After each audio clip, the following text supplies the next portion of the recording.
Consigo entender o Rio de Janeiro como uma cidade homogênea, como uma cidade singular. Eu vejo o Rio como uma cidade plural.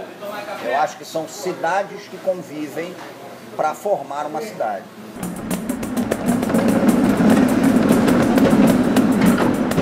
A rigor, você vai ver que o grande boom de formação dos subúrbios, ele se estrutura a partir de um recorte que tentou civilizar o centro da cidade do Rio de Janeiro em padrões europeus.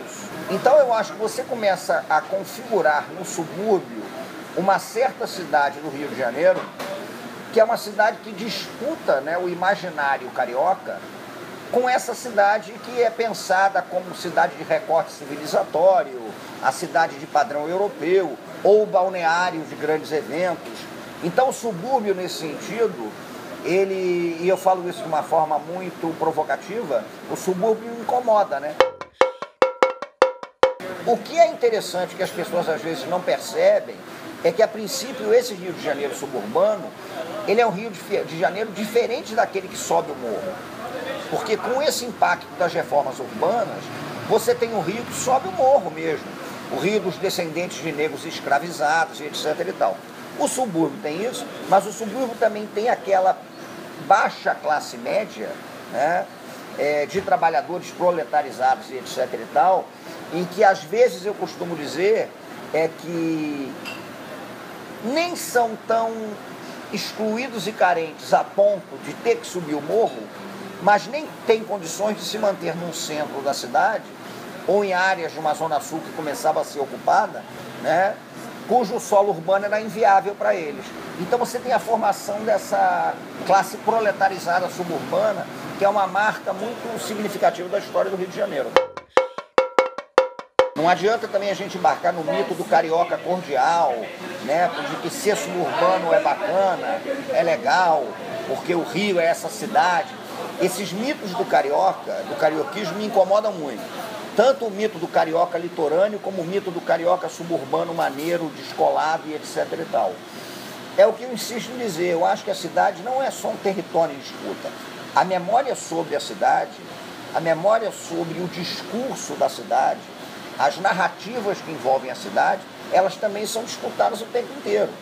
Então eu acho que é uma disputa sobre essa narrativa do subúrbio, que transita desde a imagem de um subúrbio triste, decadente, um depósito de gente, até um subúrbio que, desta tristeza, conseguiu criar laços de afetividade e de culturas associativas que são extremamente potentes no Rio de Janeiro. Eu acho que hoje você tem muita gente no subúrbio trabalhando com a perspectiva de uma cultura de rua. Você tem gente fazendo as coisas, gente que está mergulhando para dentro do subúrbio. Isso é uma coisa muito positiva, Por outro lado, eu não sei exatamente de que subúrbio a gente está falando. Porque se a gente pega os discursos mais frequentes sobre o subúrbio, eles transitam muito hoje entre Meier e Madureira. Tanto que você tem hoje uma construção midiática, inclusive, e que passa até também por um discurso do poder público, que é legítimo, enfim, mas que parece que coloca o subúrbio inteiro como uma grande Madureira. E a gente tem que pensar o subúrbio também de uma forma que não é homogêneo. O subúrbio é heterogêneo. Agora, o que me deixa esperançoso é que eu hoje vejo uma galera do subúrbio, da Zona Norte, trabalhando com muito vigor a perspectiva do território como pertencimento. Eu acho que está mudando. Eu acho que você tem uma visceralidade grande. Mas acho também que a gente tem que problematizar isso o tempo inteiro para que a gente não se transforme em pastiche de cultura suburbana. Eu acho que qualquer trânsito é positivo. Eu até gosto de estudar um pouco a cultura da malandragem do Rio de Janeiro nos anos 10, 20, 30. Eu gosto daquela definição de que o malandro, a malandra, o que define a malandragem é a ideia do trânsito. É a ideia de você transitar e é a ideia de você se adequar a qualquer lugar por onde você transita. Eu acho que esse trânsito é muito interessante, ele é positivo, ele é potencial, mas eu sempre digo que a gente tem que ter cuidado para não confundir a vivência com o simulacro.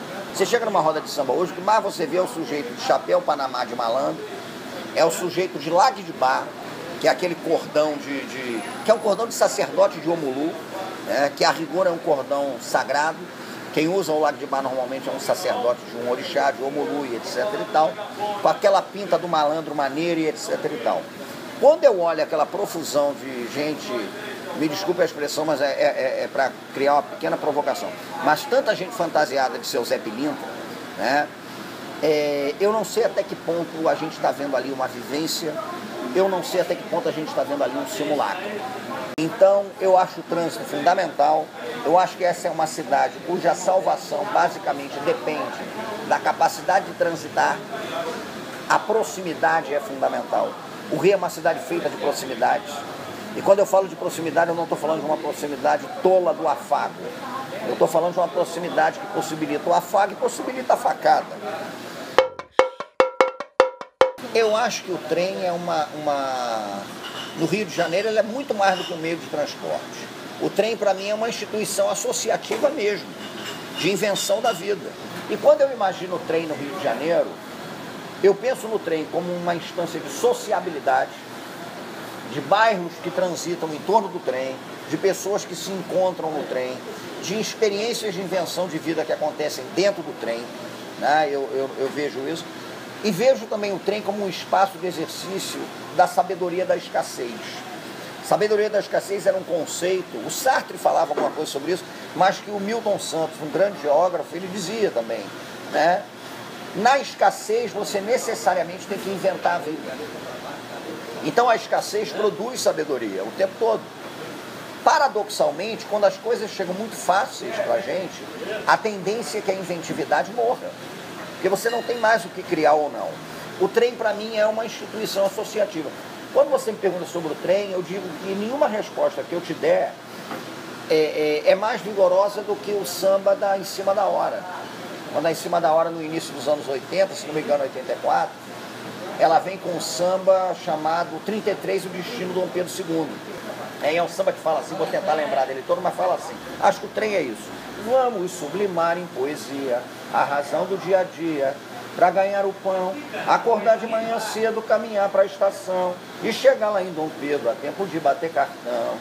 Não é mole não, com a inflação, sustentar as regalias do progresso da nação. O suburbano, quando chega atrasado, o patrão mal-humorado diz que mora logo ali, mas é porque não anda nesse trem lotado, com o peito amargurado, baldeando por aí. Imagine quem vem lá de Japeri, imagine quem vem lá de Japeri, ao ver a menina de laço de fita, batucando na marmita para ver o tempo passar, esquecendo a tristeza quando o trem avariar, esquecendo a tristeza quando o trem avariar. E na viagem tem jogo de ronda, de dama, de rei, vendedores ambulantes e sambistas, giram onda de artistas no famoso 33. O trombadinha quase sempre se dá bem, o paquera apanha quando mexe com alguém. Não é tão mole andar de pingente no trem, não é tão mole andar de pingente no trem, não é tão mole andar de pingente no trem, não é tão mole andar de pingente no trem.